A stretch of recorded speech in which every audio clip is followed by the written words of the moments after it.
Ide Pandita Empu Acarya Dwi Cakrajayananda, nasihati Nyoman Tirtawan. Setiap hari mendoakan Bali.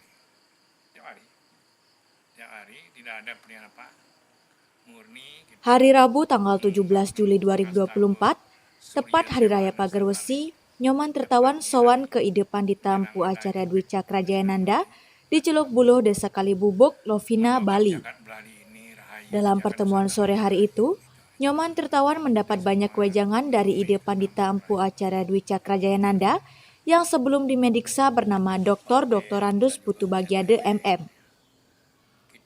Ide Pandita Empu Acarya Dwi Cakrajayananda yang Bupati Buleleng periode 2002 sampai dengan 2012 itu berbagi pengalaman kepemimpinan kepada Nyoman Tirtawan yang juga sedang membuka jalan ke Pilkada Buleleng 2024. Apa kata Nyoman Tirtawan setelah mendapat wejangan dari Ide Pandita Empu Acarya Dwi Cakrajayananda? Seperti yang saya serap dari ilmu Ide yang dulu sebagai Bupati 2 periode. Pemimpinan itu kan harus memiliki spiritual, ya. Basic. Ya, spiritual tuh. Kalau orang tidak memiliki spiritual, dia tidak akan peka terhadap penderitaan masyarakat. Yang ada korelasinya dengan moral. Manakala spiritual orang itu rendah, moralnya akan rendah juga. Dan berlanjut kepada manajerial. Manajerial yang tidak memiliki spirit ataupun roh akan mati ataupun rusak. Maka tadi dibilang dasarnya adalah pemimpin harus memiliki spiritual, moral, dan kemampuan manajerial. Itu kurang lebih. Dan yang perlu kita catat, pemimpin itu tidak bisa kita langsung kita harapkan kebaikannya secara tiba-tiba, manakala masa lalunya, rekam jejaknya tidak bisa ataupun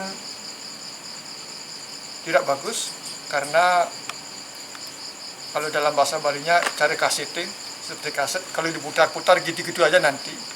Kalau dulunya dia suka nipu-nipu, kalau dulunya suka bohongi masyarakat, nanti menjadi pemimpin pastikan mengulang sifat itu, apalagi ada kesempatan.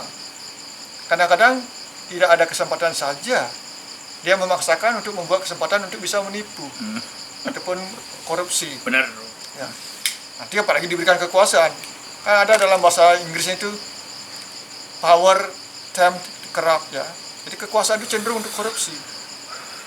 Belum mendapatkan kekuasaan saja sudah sering tanda kutip mungkin menipu masyarakat, apalagi sudah diberikan kesempatan untuk korupsi. Gitu.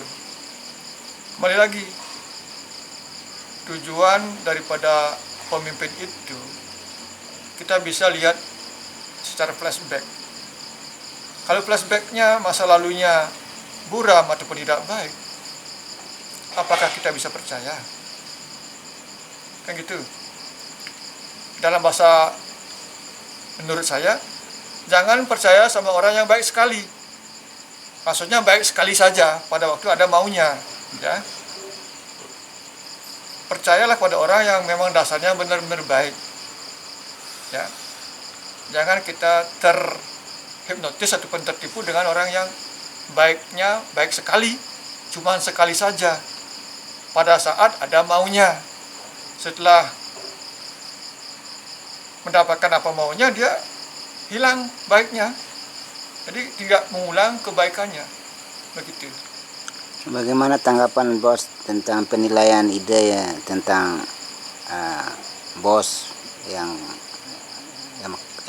masuk kategori kelompok yang jujur, yang berkompeten, sehingga bisa bermain dalam pemilihan kepala daerah nanti? Yang pertama kan saya harus ucapkan sukses pembangan ide sudah memberikan kesempatan untuk tampil, mendapatkan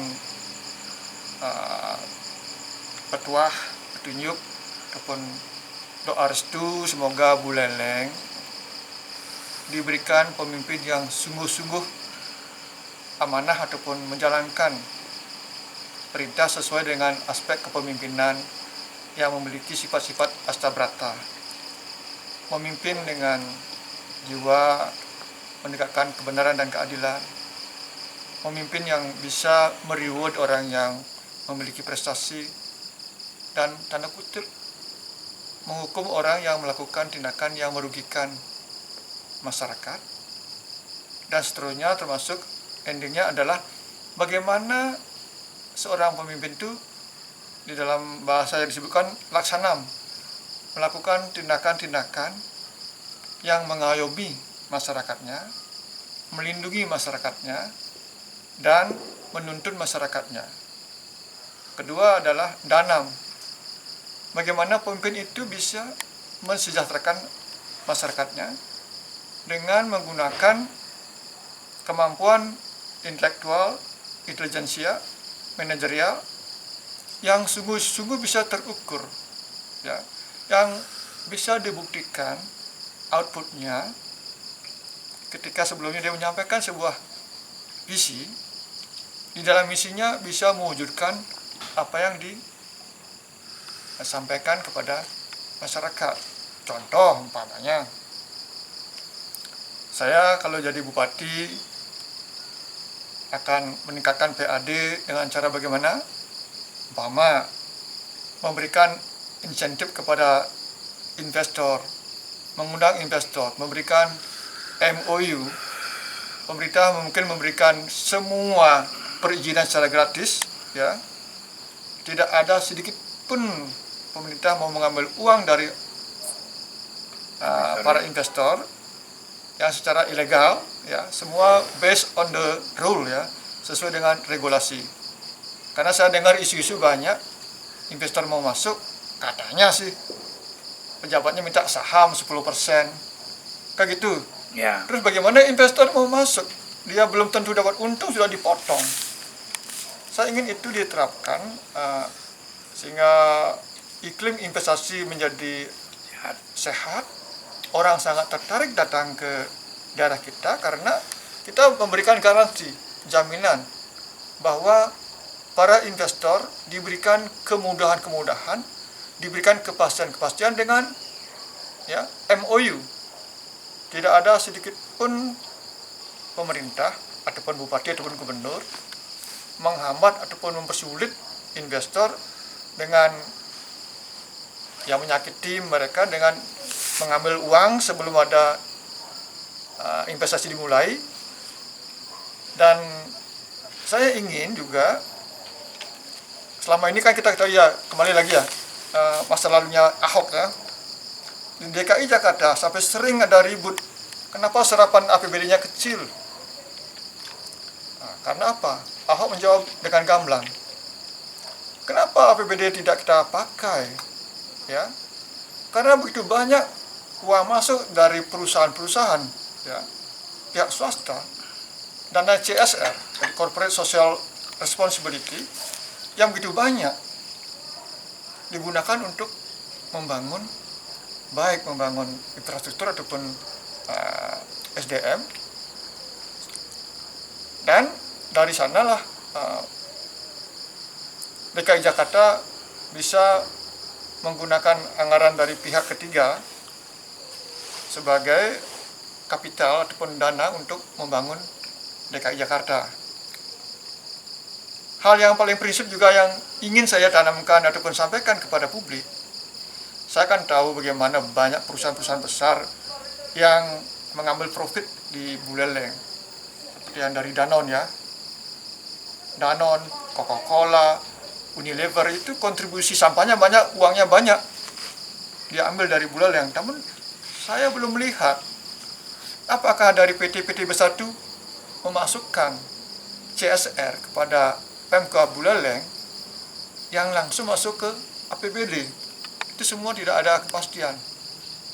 Atau sekarang ada PLTGU Cilukan Bawang, saya nggak pernah dengar ada CSR-nya itu masuk ke APBD, tidak pernah dengar.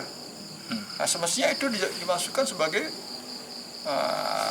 kapital untuk membangun Buleleng.